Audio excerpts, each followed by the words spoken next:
We have reached the final episode. The POS is working end to end. Now let's replace the empty dashboard with something useful, a summary of today's sales, total revenue, and the top selling products. This is what the manager sees when they open the app. The dashboard already has a route in web.php. We just need to update it to pass data instead of rendering an empty page. Let's create a dedicated controller. Run this command on your terminal PHP artisan make controller dashboard controller.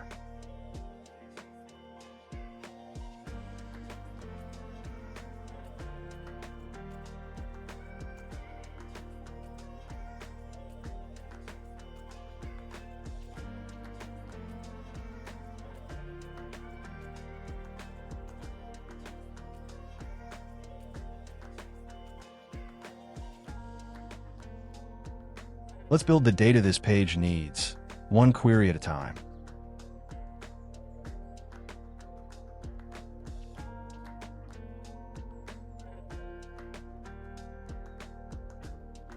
First, we grab today's date with Laravel's today helper.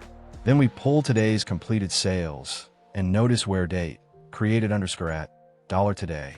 That compares only the date portion of the timestamp, ignoring the time. So a sale at 9 in the morning and one at 5 in the evening both count as today. We also filtered a status of completed, so we don't count any future refunds or voided sales.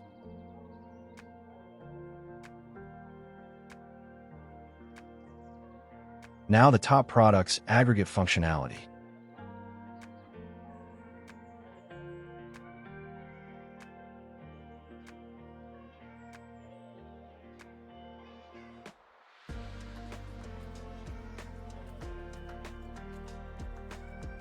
The top selling products, and this is a proper aggregate query, the kind of thing databases are brilliant at.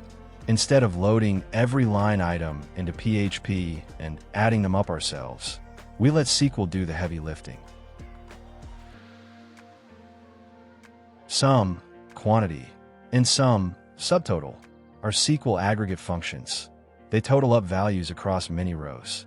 We use DB, raw because these are raw SQL expressions, and we alias them as total_quantity and total_revenue, so we can read them back by name. Then group by product_name. Groups all rows with the same product name together, so the sum applies across each group. That's how we get one total per product instead of per line.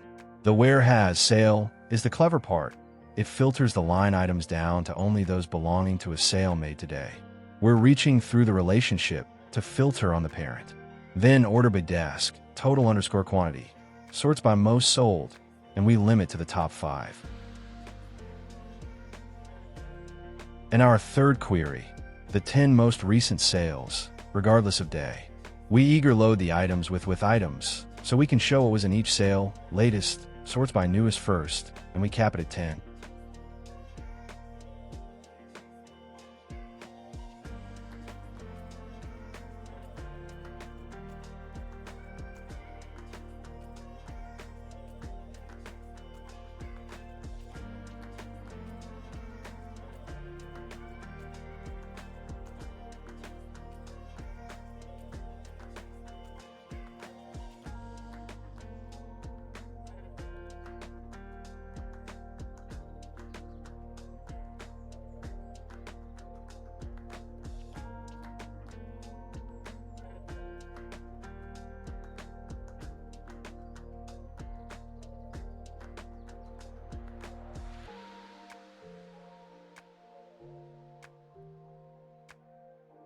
Finally, we package it all up for the dashboard page. The stats object holds our 4 headline numbers. For today's revenue, notice some total. That's a collection method that adds up the total column across the sales we already loaded. Since we already have that collection in memory from the earlier get, summing it here is perfectly fine for a small result set. We wrap it in number_ format to get a clean 2-decimal money string. Then the transaction count, the number of active products, and a low stock count, products at 5 or below but still above 0, meaning they're running low but not yet out. And we pass our top products and recent sales straight through. Last thing on the back end, point the dashboard route at this new controller.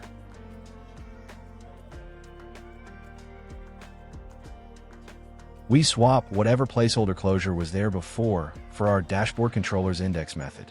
Now visiting the dashboard runs all those queries and hands the results to React. Replace the placeholder content with our real stats.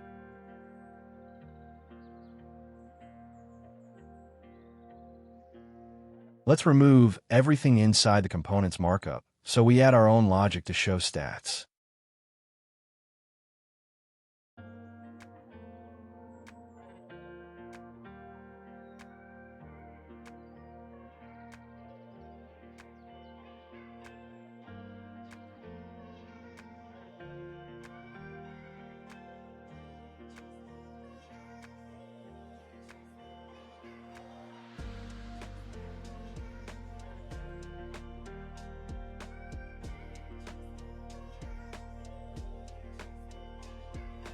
We import head, our typed route helper, and the sale type.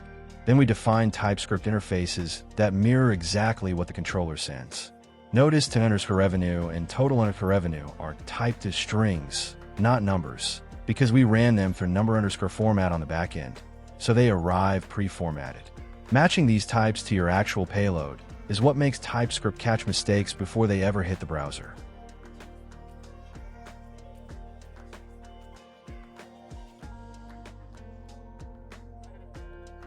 We destructure our 3 props and start the layout.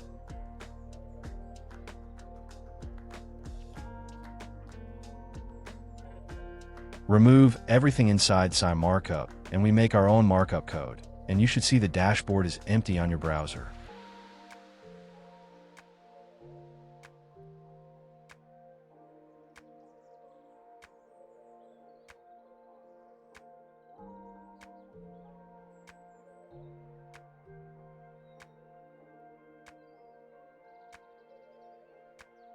First, the stats row, a responsive grid, 2 columns on mobile and 4 on large screens. We render 4 stat cards, 1 for each headline number. We'll build that stat card component in a moment. Notice the last one, low stock, get to highlight prop set to true whenever the count is above 0. That's how we'll make it glow orange to grab the manager's attention. And notice we call dot to string on the numbers, since our stat card expects a string value.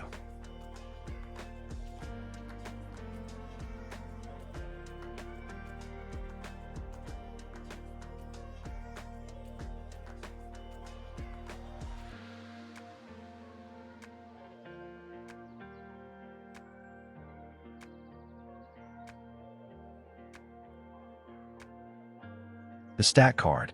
This is a small helper component defined at the bottom of the same file. Because it's only used on this page, we don't need to extract it to a separate file.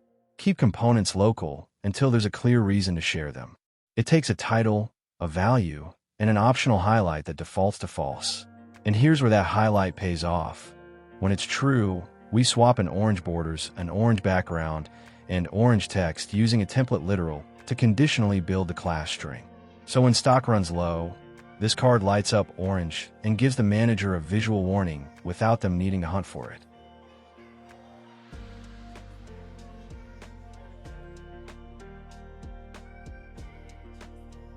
Now the stats cards should render correctly on the browser if you go back and check it, since we have created the card component, which should resolve the previous error.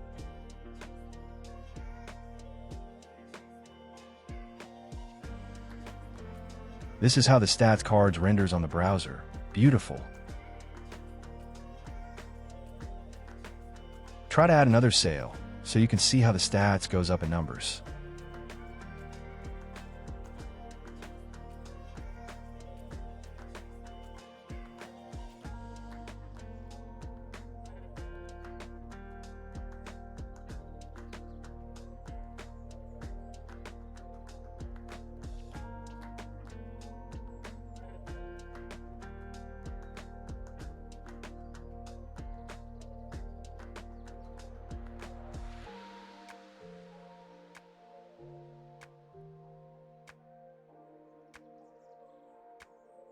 Below the stats, a 2-column area.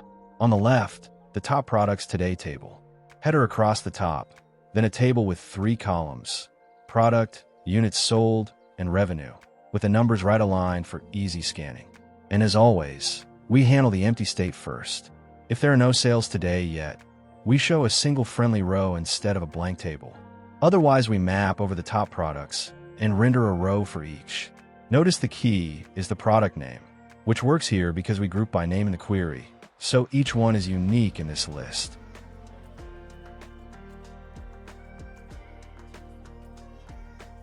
Now we do the recent sales side.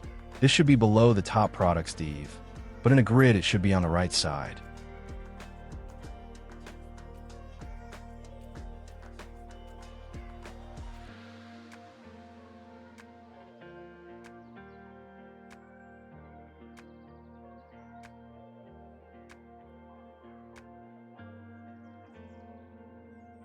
On the right, recent sales.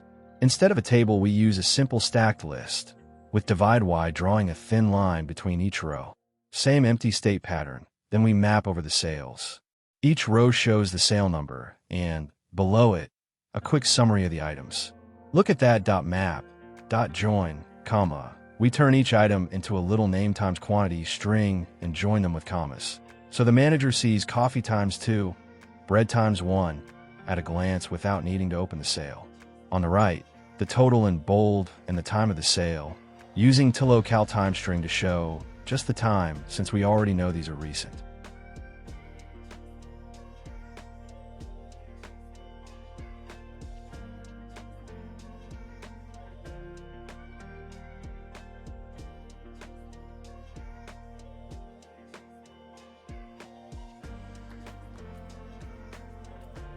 Take a moment to test the full flow. Create a category, create a few products, go to the POS screen, add products to the cart, check out, see the receipt, and then return to the dashboard. The today's revenue and transaction count should reflect the sale you just made. If they do, the whole app is wired up correctly.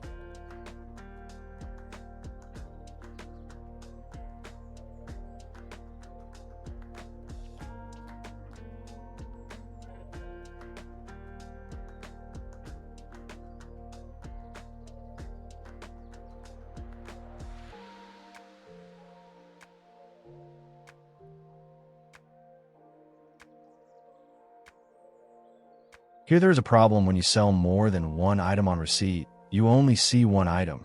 Did you notice this? Let's figure out what is a problem and how to fix it.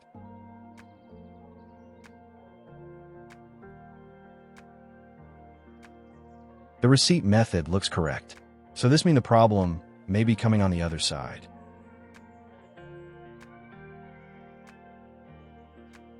Even the amount added is of the first item on the list or on the cart, so this is bigger than we see.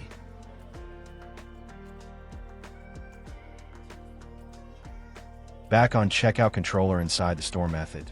This is where the error started. When you loop through each item, we were supposed to close the for each loop below the stock decrement statement and not including the other code below it. This is a common mistake you can make while coding.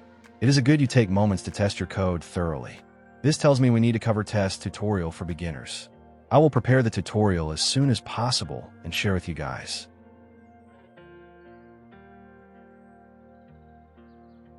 And that is the complete POS app.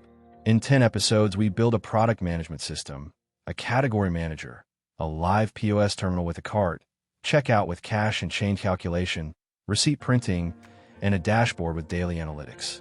We used Laravel 13 on the backend for routing, database, validation, and business logic. We used React 19 with TypeScript on the front end for interactive UI. Inertia.js connected the two without a separate API or CORS configuration. This is a foundation. From here you could add barcode scanning, customer management, multiple payment methods, role-based access control, or multi-branch support. All of those patterns are the same: controllers, models, inertia pages, and React state. If this series helped you, please like and subscribe. The source code is linked in the description. See you in the next series.